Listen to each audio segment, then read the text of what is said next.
Hello বন্ধুরা, welcome to my channel. দুপুরের খাবার দাবার নিয়ে আবার চলে আসলাম। শুভ অষ্টমী। তা অষ্টমীতে আমি কিন্তু আজকে নিরামিষ কিছুই করিনি। আজ আর কাল কিন্তু নিরামিষ করব না, আমিষই করব।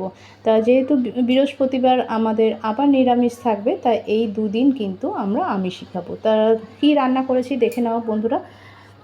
এখানে পাঁপড় ভাজা হয়েছে, এটার মধ্যে ভাত আছে সবাই জানো, ডাল হয়েছে মুসুরির ডাল, আর মাছের ঝোল হয়েছে পটল দিয়ে, আলু দিয়ে আর পেঁপে দিয়ে। তা রান্নার কিন্তু এইটুকুই রান্না হয়েছে। বিকালবেলা আবার আমরা বাইরে খাবো, আজকে অষ্টমীর দিন সবাই আমরা বাইরে খাবো। তা রান্না বেশি কিছু করছি না।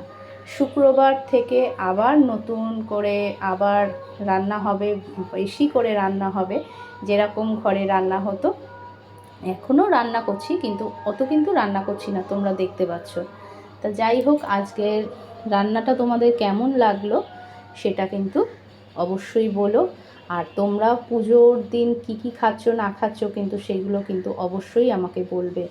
আর আমার চ্যানেলটা অনেক অনেক লাইক করো, আর আমার চ্যানেলটাকে সাবস্ক্রাইব করতে ভুলে যেও না বন্ধুরা। ঠিক আছে, টাটা।